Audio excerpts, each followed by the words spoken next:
एक कार्यक्रम का रूप देते हुए आयोजित किया जाए।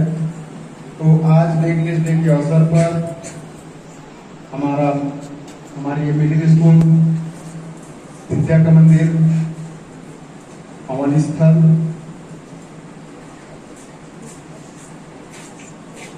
जहां से एक बीच में भी मैं स्टेटस डाला था।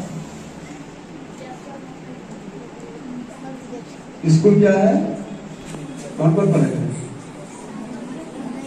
ज्ञान का झरना है ना। तो ये स्कूल जो है वो एक ऐसी जगह है जहां हम अपने जीवन का एक महत्वपूर्ण समय गुजारते हैं और अपने जीवन को आगे सुव्यवस्थित, सुरक्षित, मजबूत और एक मकान तैयार करने के लिए नींव देते हैं। और हमें गर्व है कि ये जो बच्ची हमारे सामने बैठी है, ये कभी हमारी छात्रा रही और कहीं कहीं जो हम शिक्षा देते हैं और ऐसे बच्चे तैयार होते हैं तो एक शिक्षक गर्व से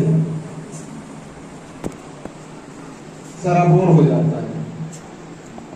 तो हमारे लिए तो निश्चित रूप से एक गर्व का विषय है और मैं पुनः अभिनंदन के साथ हमारी कामनी भारती को अपने पढ़ाई जिंदगी, शिक्षकों के द्वारा उनको जो मार्गदर्शन मिला या नहीं मिला, जैसा भी है, या अपना अनुभव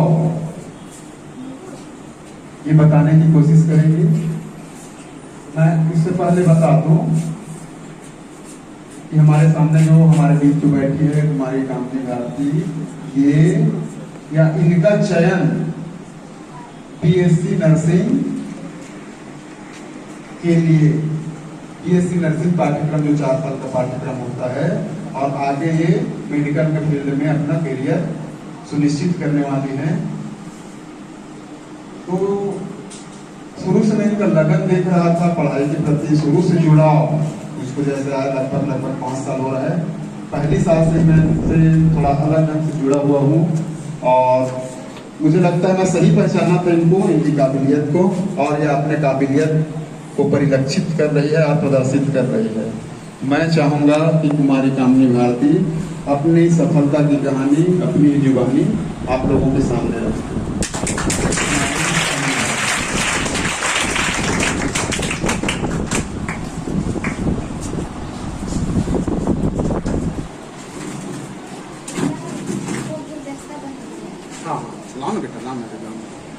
सबसे पहले तो आप सभी शिक्षकों और आप सभी विद्यार्थियों का बहुत ज्यादा हृदय से धन्यवाद करती हूँ मैं,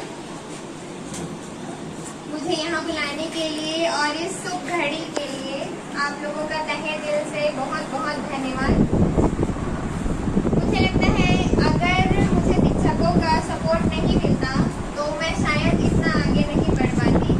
तो मेरा ये अनुभव रहा है कि हर शिक्षक ने मुझे, specially Sahu sir, Shrivas sir और हमारे मिडिल के सारे शिक्षकों ने मुझे बहुत ही सपोर्ट किया है और आगे भी करते रहे, यही मेरी मनोकामना है। तो सबसे पहले मैं आप लोगों को बताना चाहती हूँ कि मैं अपनी जो पढ़ाई की जर्नी है वही एक छोटा सा सफर रहा है, उसी को आप सबको बताना चाहती हूँ। मैंने 2022 में ही अभी 12वीं पास किया यहीं पे। फिर क्योंकि मेरा 12वीं में उतने अच्छे मार्क्स नहीं आए थे तो मुझे थोड़ा निराशा हुआ।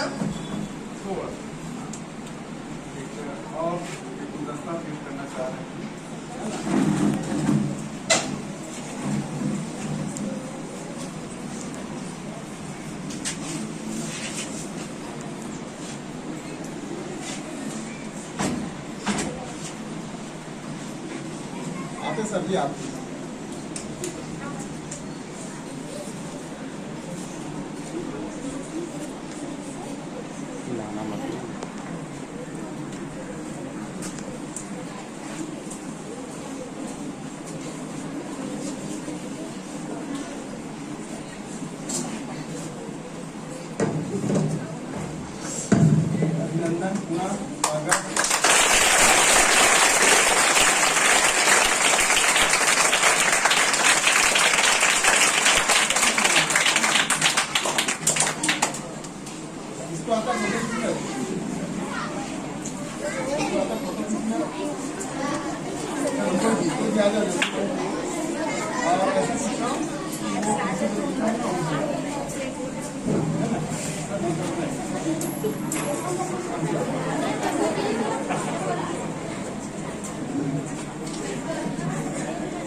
फिर 12th के बाद हर विद्यार्थी यही सोचता है कि आगे क्या करना है।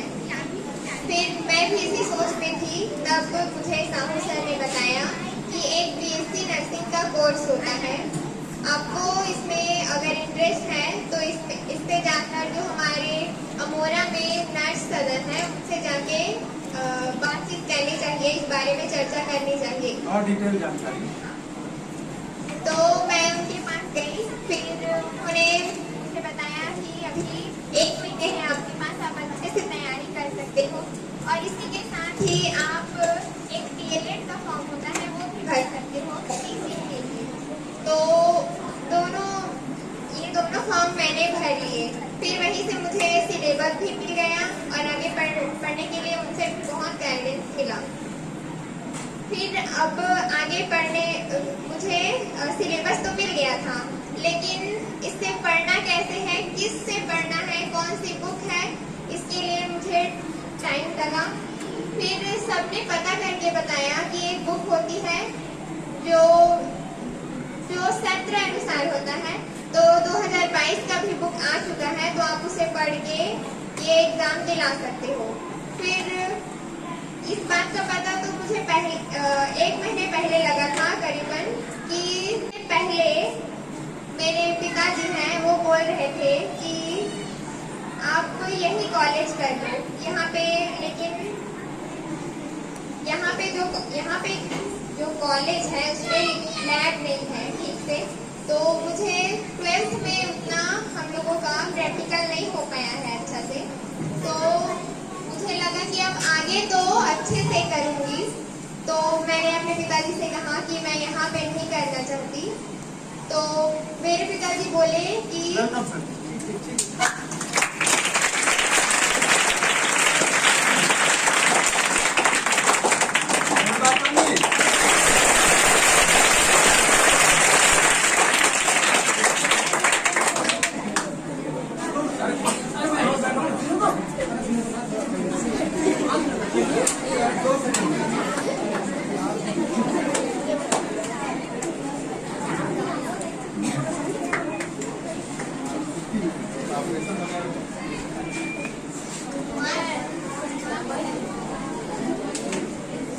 फिर वो भी मान गए कि चलो आप एग्जाम दिला लो। फिर मैंने ये एग्जाम दिलाने के लिए 21 दिन का टाइम था मेरे पास। तो मैंने पहले प्लानिंग किया। मैंने क्या किया, 4 सब्जेक्ट होते हैं, केमिस्ट्री, फिजिक्स, जूलॉजी और बॉटनी। तो मैंने 5-5 दिन डिवाइड किया टाइम, 5-5 दिन एक सब्जेक्ट को देना चाहा। फिर पहले तो मैंने बॉटनी पढ़ा 5 दिन, फिर जूलॉजी पढ़ा। तो फिर एक स्टूडेंट का कंडीशन होता है माइंड का कि अब इतना तो पढ़ लिया, अब चलो छोड़ो इसको, अब थोड़ा टाइम लेते हैं। तो फिर मैंने उसको कंसंट्रेट करने की कोशिश किया कि एक ही ऑप्शन है मेरे पास, अगर इसको नहीं पढ़ पाऊंगी तो यहाँ पे अच्छा वाला फील्ड नहीं मिलेगा, अच्छे सोर्स में नहीं जा पाऊंगी। तो मैंने सिर्फ उसी पे कंसंट्रेट किया कि वन एंड ओनली ऑप्शन है मेरे पास कि यही एग्जाम दिला के, मतलब उसको विशेष ध्यान दिया, फोकस किया। फिर मैंने दिमाग को लाइन पे लाया। फिर केमिस्ट्री और फिजिक्स को पढ़ा 5-5 दिन। फिर बचा एक दिन में मैंने जितने भी प्रैक्टिस सेट थे उनकी पूरी तैयारी कर ली। फिर क्योंकि इंग्लिश भी आने वाला था तो इंग्लिश को भी मैंने बीच में थोड़ा ध्यान दिया था। फिर आया एग्जाम का टाइम। तो उस दिन बहुत ही तेज बारिश हुई थी मॉर्निंग से। 2 बजे था मेरा एग्जाम और वो बारिश हुई 4 बजे तक, क्योंकि 2:30 बजे तक तो पानी कम हो गया था। तो मुझे आने वाले थे एग्जाम के लिए, पहुंचाने के लिए, वो फंस चुके थे और इधर भी मेरे पास कोई ऑप्शन नहीं था जाने का। तो उस दिन लगभग एग्जाम दिलाने का प्लान कैंसिल ही होने वाला था कि एक इंसान मिल गए जो मुझे ले जाते एग्जाम तक। फिर वो ले गए तो एग्जाम सेंटर में आंसर शीट और क्वेश्चन शीट पूरे बट चुके थे। तब मैं वहाँ पे पहुँची और फिर एग्जाम दिलाना शुरू किया, लिखना शुरू किया। तो क्योंकि बहुत टाइम हो चुका था तो मैं बहुत ही हाइपर हो चुकी थी उस टाइम। तो टेंस है ना, गड़बड़ी होता है, लेट होते हैं तो टेंशन लगता है ना। ये बात तो क्योंकि मैंने डीएलएड का एग्जाम दिलाया था उससे पहले, तो मैंने उसमें रोल नंबर को गलत लिख दिया था। तो इस बार मैं अपने हड़बड़ी के चक्कर में गड़बड़ी नहीं करना चाहती थी। तो पहले उस टाइम मैंने खुद को शांत किया। फिर मैं बनाती गई, पेपर बनाती गई। फिर सबसे पहले मेरा ही पेपर बन गया। तो वो जो मैम थी पहले, जो निरीक्षक होते हैं, परीक्षा निरीक्षक, पहले तो मैं देरी से आई थी तो उन्होंने मुझे थोड़ा झिड़की दिया। उसके बाद फिर उन्हें लगा कि मैं थोड़ी इंटेलिजेंट हूँ। फिर उन्होंने भी मेरा साथ दिया, उन्होंने भी मुझे शांत किया और बताया कि इसमें माइनस मार्किंग नहीं है, तो आप एक बार और देख लो। फिर मैंने अच्छे से उसे देखा और जो भी उसमें क्वेश्चन छूटे तो नहीं थे, क्योंकि मुझे पता था कि माइनस मार्किंग नहीं है, लेकिन कुछ सुधार करना था। उसे एक बार मैंने देखा, फिर सुधार किया। उसके बाद फिर आई परिणाम की बारी। तो परिणाम भी मुझे सर ने ही बताया, हमारे साहू सर ने, कि आपका सिलेक्शन हो गया है।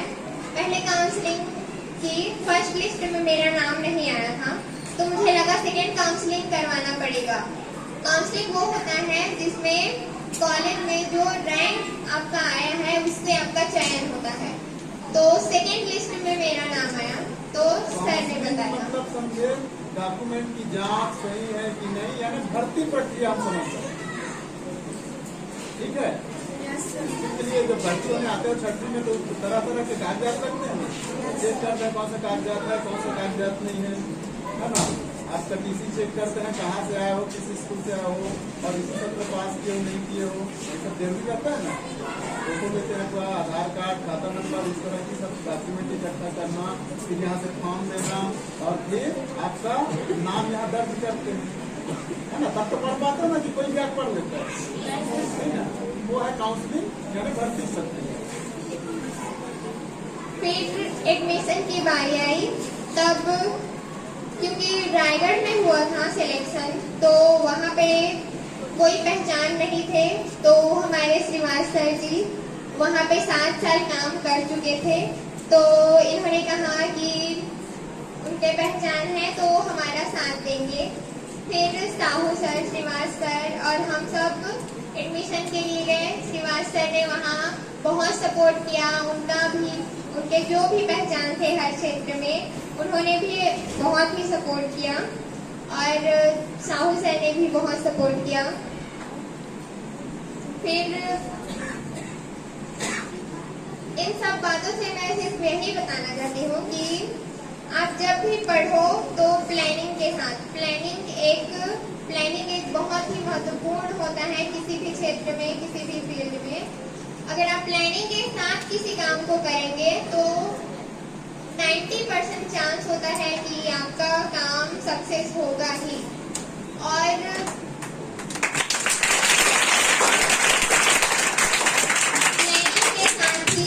प्लानिंग के साथ ही स्मार्ट वर्क मीन्स होता है हार्ड वर्क और आपके स्ट्रेटजी माइंड का मिक्सअप।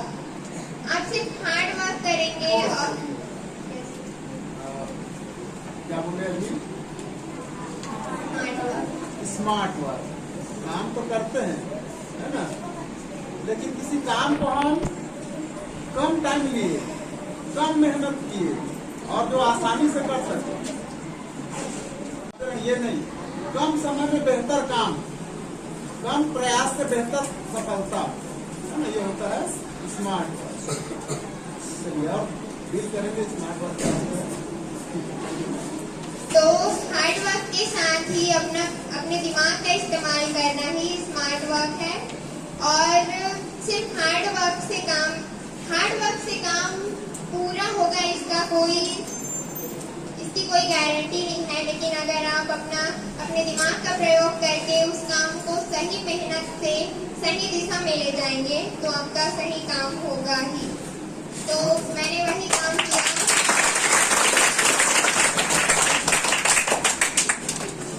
और क्योंकि हम लोग फाइनेंशियली स्ट्रांग नहीं हैं, तो फिर भी मेरे पापा ने कहा कि मैं पढ़ाऊंगा, लेकिन पहले तो कहा कि यही पढ़ लो, फिर मैंने कहा कि यहाँ पे मुझे वो सोर्स नहीं मिल पाएगा। फिर उन्होंने कहा कि अभी कंडीशन ठीक नहीं है, नेक्स्ट ईयर कर लेना, लेकिन अभी मुझसे ज्यादा उन्हें चिंता थी कि तुम्हारा ये साल खराब ना हो, इसलिए अभी यहाँ कर लो। तो मैंने उन्हें समझाया कि अभी यहाँ पे फिर खर्च होगा, तो यहाँ मैं कंप्यूटर कर लेती हूँ। तो कंप्यूटर करने के लिए मैं रेडी हो चुकी थी, तब सर ने बताया कि आप BSc नर्सिंग कर लो। फिर उसका ये परिणाम आया कि मैं सिलेक्ट हो गई फाइनली।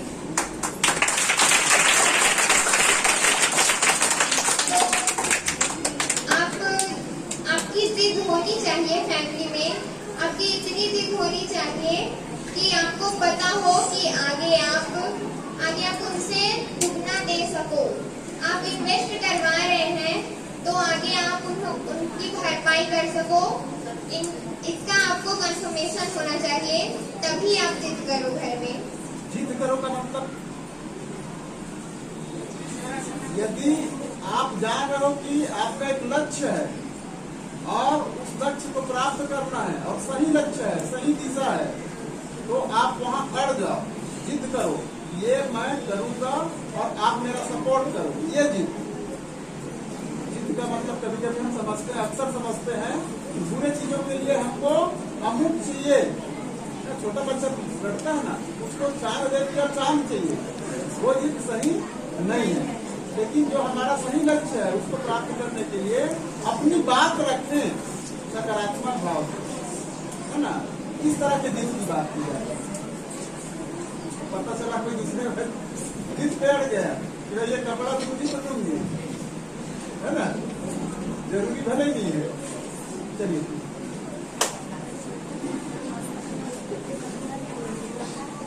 फिर मैंने वो एग्जाम दिला के इतना परिणाम हासिल किया। उसके बाद फाइनेंशियली तो स्ट्रांग नहीं थे, तो आर्थिक रूप से भी टीचर लोगों का बहुत बड़ा हाथ है इसमें। हमारे गढ़ेवाल सर भी, Sahu sir, Shrivas sir, Manoj sir, सभी सर लोग घर में आके भी सपोर्ट करते हैं। तो मेरा भी एक जुड़ाव बन चुका है बहुत तक। तो एक लगाव है टीचर से, स्टूडेंट का लगाव जो होता है वो कभी भी नहीं टूट सकता। एक स्टूडेंट चाहे कितना भी आगे बढ़ जाए, चाहे किसी भी स्ट्रीम में चला जाए, लेकिन टीचर के लिए वो स्टूडेंट ही होता है और स्टूडेंट के लिए वो टीचर ही होते हैं। टीचर हमेशा बोलते हैं कि माँ बाप के बाद गुरु आता है, लेकिन मेरे टीचर लोगों का दर्जा तो समान है। मेरे माँ बाप और मेरे सारे टीचर, इनकी तुलना नहीं हो सकती। माँ बाप और गुरु तो मेरे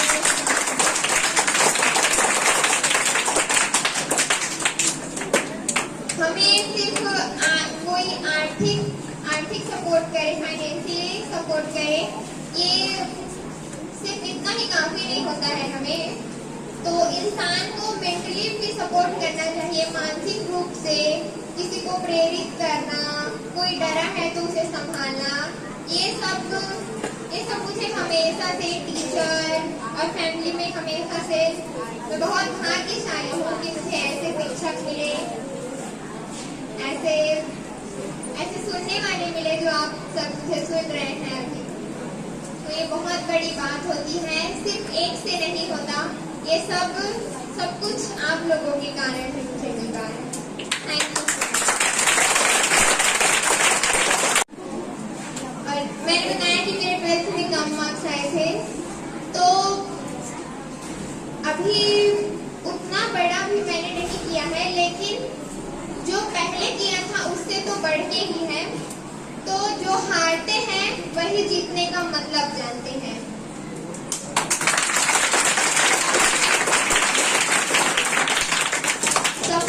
जीत का मजा कब आता है? हारना ठीक है, लेकिन किसी चीज कोई परिणाम मिलता है हमको ना, उसके पीछे जो मेहनत किए रहते हैं फिर परिणाम मिलता है, तब उसका जो आनंद है वो अलग आता है ना। मेहनत के बाद जो परिणाम मिलता है उसका अलग ही है। और इसमें किस्मत का भी बहुत साथ रहा है। बोलते हैं कि आप मेहनत कर रहे हैं और अगर बाई चांस कुछ मिस्टेक हो जाए या फिर आपको वो नहीं मिल पाया, आप उसे अचीव नहीं कर पाए, तो आप किस्मत को दोष देते हैं। तो किस्मत का भी थोड़ा सा रोल होता है। आप गाड़ी ठीक से चला रहे हैं तो ये जरूरी नहीं कि कोई और आके गाड़ी ठीक से ना चलाए और दुर्घटना हो जाए, तो किस्मत का भी हाथ होता है। लेकिन अगर आप उसमें स्मार्ट वर्क से काम करें कि वो गाड़ी ठीक से नहीं चला रहा है, तो आपको उससे कैसे कट करना है, वहां से कैसे हटना है, कैसे बचना है, ये आपको स्मार्ट वर्क से ही पता चलता है। तो किस्मत का भी बहुत साथ है। और मैंने कहा कि मैं बहुत ही खुशनसीब हूँ कि मुझे ऐसे शिक्षक मिले फिर से। तो सफर जो धूप का किया तो तजुर्बा हुआ, वो जिंदगी ही क्या जो छाँव छाँव चली।